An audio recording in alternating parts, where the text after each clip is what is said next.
तो सकल घरेलू उत्पाद के अंदर हमारा जो 40% पर्यटन से प्राप्त होता है। जो हमारी सेवा खंड के अंतर्गत है, पूरी सेवा क्षेत्र का हमारा 80% के करीब हिस्सेदारी है जीडीपी में, और उसमें से 50% 40% हिस्सेदारी है हमारे पर्यटन की। इसके साथ में एक जुड़ा हुआ है चिकित्सा पर्यटन। क्या है, कल भी अपनी बात हुई थी कि चिकित्सा पर्यटन एक ऐसा पर्यटन है जिसमें किसी देश की बेहतर स्वास्थ्य सेवाओं को और सस्ती स्वास्थ्य सेवाओं के लिए उस देश में इलाज कराने के लिए आते हैं, और साथ में उस देश के अंदर जो देखने वाली चीजें हैं, घूमने वाली चीजें हैं, उनको देख करके वापस जाते हैं। इसमें साथ में इलाज भी हुआ, चिकित्सा भी हुई, और साथ में पर्यटन भी हो गया। तो जितने भी बड़े विकसित राष्ट्र हैं, उन सभी राष्ट्रों के अंदर हमारी जो टर्म लाइफ इंश्योरेंस हैं, चिकित्सा के लिए जो हमारे बीमे करवाए जाते हैं, वो काफी अधिक महंगे होते हैं, और उन देशों में इलाज महंगा है।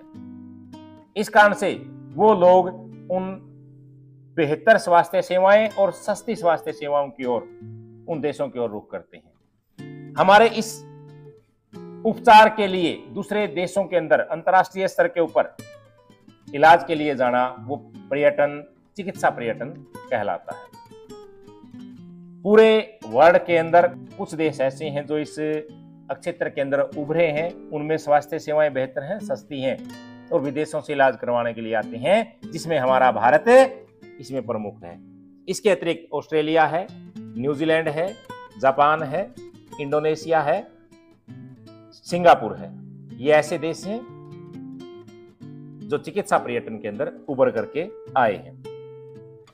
अब ये इतना पर्यटन होता क्यों है? अकेला चिकित्सा पर्यटन नहीं, पूरे पर्यटन की बात हम करते हैं कि पर्यटन को प्रभावित करने वाले कारक क्यों हैं। पहले इतना अधिक नहीं था। आज के समय के अंदर पर्यटन में जो हमारा जीडीपी है उसका 40% हिस्सा है कि 50%, और हमारे कुछ राज्य तो ऐसे हैं जिनकी अर्थव्यवस्था ही पर्यटन के ऊपर टिकी है, जैसे कश्मीर, हिमाचल प्रदेश, और हमारा कश्मीर तो पूर्णतः इसके ऊपर निर्भर है, पर्यटन के ऊपर निर्भर है। अब पहलगाम के अंदर जब आतंकी घटना हुई तो पहलगाम क्या पूरे कश्मीर के अंदर पर्यटनों का जाना कम शुरू हो गया।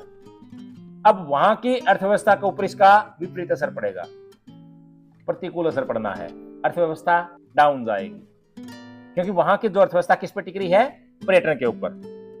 पहला है मांग, कि आज के समय के अंदर पर्यटन की सबसे ज्यादा मांग बढ़ी है कि आदमी पूरे समय व्यस्त रहता है, उस व्यस्त में से अपने दिमाग को तरोताजा करने के लिए, आराम करने के लिए, या स्वस्थ पर्यावरण में, स्वस्थ जलवायु के अंदर जाने की मांग बढ़ेगी। पहले बड़े बड़े शहरों के अंदर थे कि वीकेंड के ऊपर हम पिकनिक मनाने जाएंगे।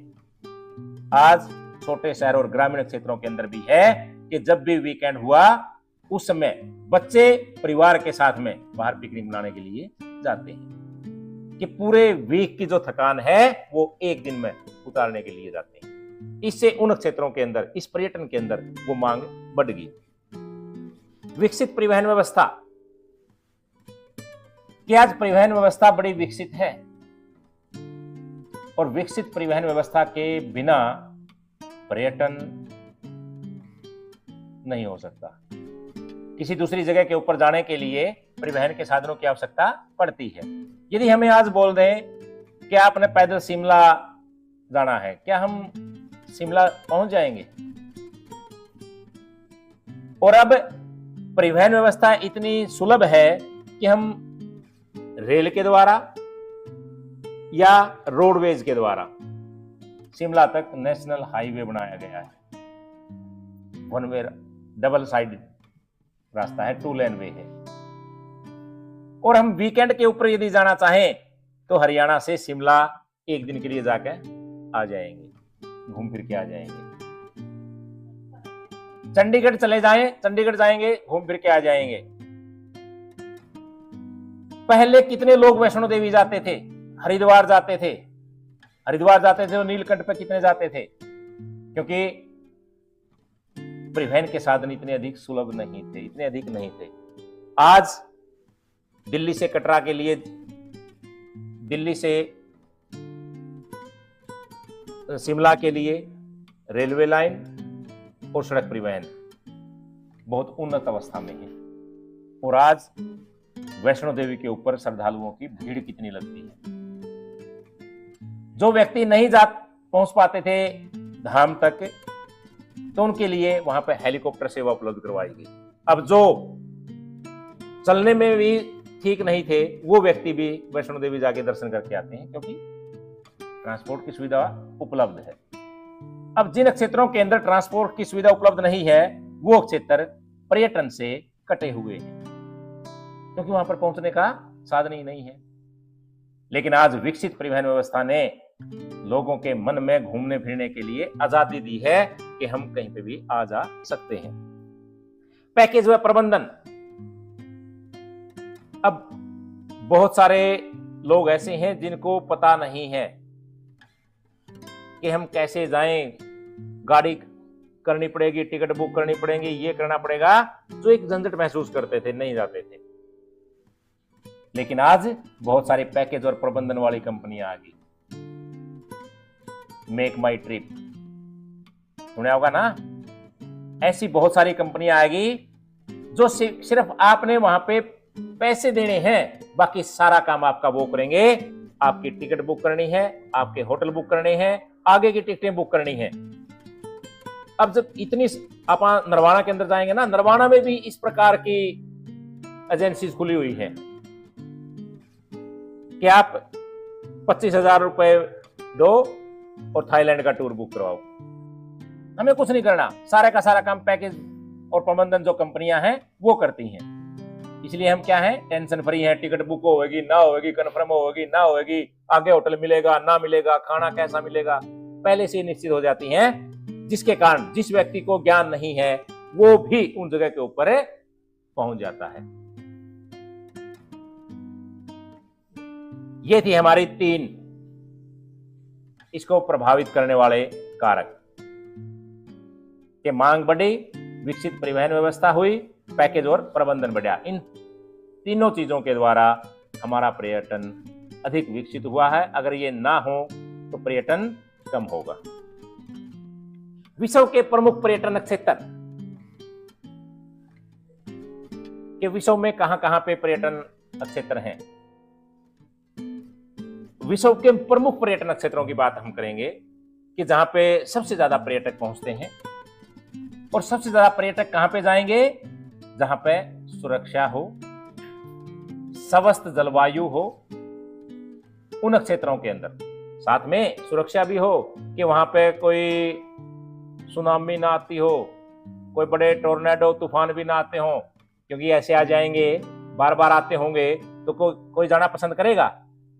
और आवागमन के लिए रास्ता भी अच्छा हो। तो हमारे यहाँ पे एक क्षेत्र है जो बड़ी बढ़िया जलवायु का है, भूमध्य सागर के चारों ओर का कोसन भाग विश्व का सबसे बड़ा पर्यटक स्थल है।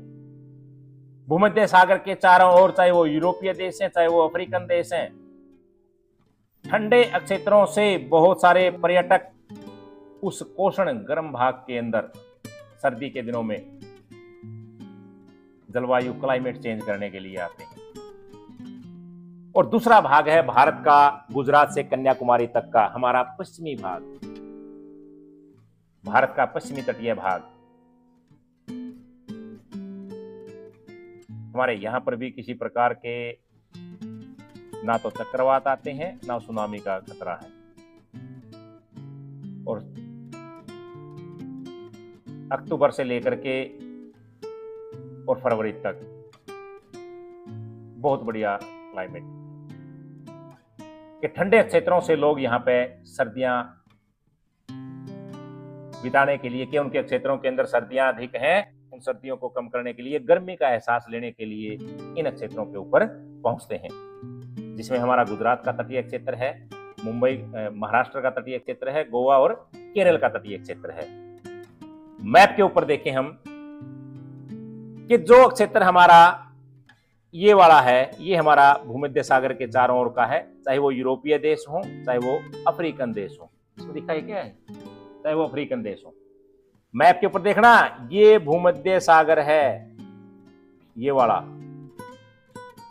और दूसरा हमारा है भारत का पश्चिमी तटीय क्षेत्र, जो गुजरात से लेकर के और कन्याकुमारी तक का क्षेत्र। ये विश्व के सबसे बड़े पर्यटक स्थल है। पर्यटन के आकर्षण कैसी कौन सी चीजें हैं जो लोगों को अपनी ओर आकर्षित करती हैं? पर्यटन करने के लिए लोगों के मन में उमंग पैदा करती हैं, उत्साहित हो जाते हैं कि हाँ वहां तो जाना चाहिए। अब YouTube के ऊपर कई बार सऊदी अरब की देखते होगे वीडियो, तो मैं वीडियो देख कर ऐसा आवाज सऊदी अरब तो घूम के आया वहीं। कई बार मुंबई की डाल देते हैं ताज होटल के सामने का फोटो, तो हमारा ही मन करता है हम भी ताज होटल देख के आऊं। तो ये आकर्षण के केंद्र कौन कौन से हैं, इनके ऊपर बात करते हैं। पहला है जलवायु, कि आदमी एक प्रकार की जलवायु से ऊब जाता है, वो उस जलवायु में परिवर्तन चाहता है। अब जैसे गर्मी के अंदर हम ऊब रहे हैं, हमारा मन करता है कि ज्यों ही जून की छुट्टियां हो हम ठंडे क्षेत्रों की ओर रुख करें, और हमारे वो ठंडे क्षेत्र किस जगह पे हैं? पहाड़ी क्षेत्रों के ऊपर हैं। हमारा चाहे शिमला है, कुल्लू मनाली है, लेह लद्दाख है, क्योंकि हम उष्ण जलवायु से उब चुके हैं और शीत जलवायु के अंदर जाना चाहते हैं। बहुत सारे ठंडे क्षेत्रों के जो लोग हैं, चाहे वो नॉर्वे, स्वीडन, डेनमार्क, इन देशों के हैं, साइबेरिया क्षेत्र के लोग हैं, जब अत्यधिक सर्दी वहां पे हो जाती है तो वो लोग गर्म भागों की ओर आते हैं। बता देना कि भूमध्य सागर के चारों ओर का जो पोषण भाग है वो उसकी ओर रुख करते हैं, ताकि अत्यधिक शीत की बजाय वो थोड़ा गर्म जलवायु के अंदर भी अपने शरीर को ले। जलवायु परिवर्तन के लिए दूसरा है भूदृश्य। भूदृश्य का मतलब क्या है कि हमें कौन से क्षेत्र में रहने वाले लोग हैं? मैदानी भागों के अंदर रहने वाले लोग हैं। और हमारे यहाँ पे भारत तो बड़ा खुशनसीब है कि हमारे भारत के अंदर पर्वतीय क्षेत्र भी है, पठारी भी है और मैदान भी है। तो हम मैदानी भागों को देख करके उब चुके होते हैं और हमारा मन करता है कि हम पहाड़ों के ऊपर उन वादियों को देखें। हमारा मन करता है कि डेजर्ट के अंदर जाकर के, मरुस्थल में जाकर के रेत के बड़े बड़े टिब्बे, उनका दर्शन करें, कि एक भूदृश्य को देख देख के उब गए, दूसरे प्रकार के भूदृश्य में भी देखें, वहां पर भी पहुंचे।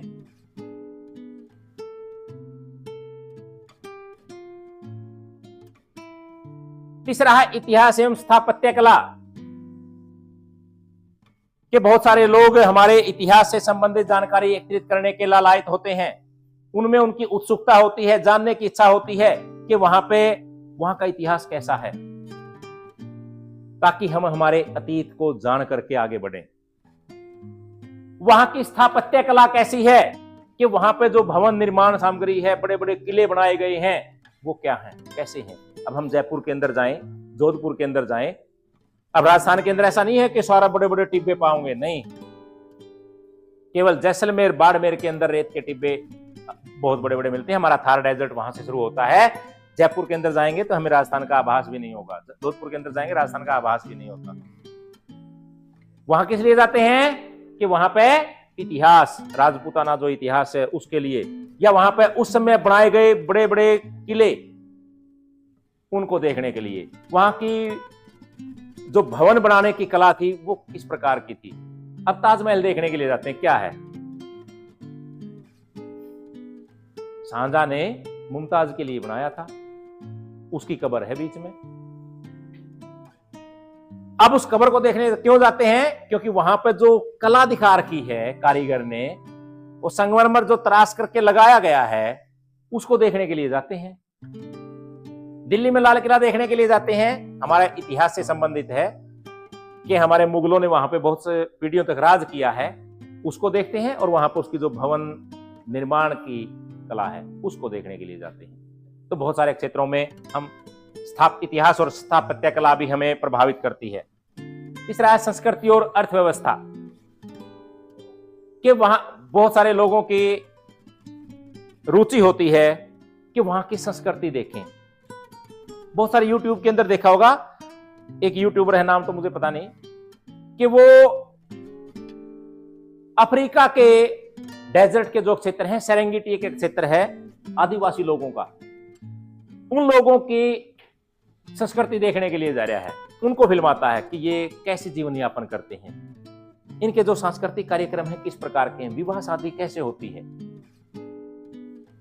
अब हमारा भी तो है कि हम भी देखें कि हिमाचल प्रदेश के अंदर शादी करने का तरीका क्या है। क्या वहां पर भी खोड़ा खोड़ी और सांझी गाई जाती है? अब देखो, अपना बेरा खोड़ा खोड़ी होवे के है हरियाणा का राजकीय वो है नृत्य खोड़ा खोड़ी। बारात चढ़ने के बाद जब बारात जा चुकी होती है तो पीछे से महिलाएं जो नाच गाना करती हैं वो खोड़ा खोड़ी है। बिहार के अंदर किस प्रकार की संस्कृति है,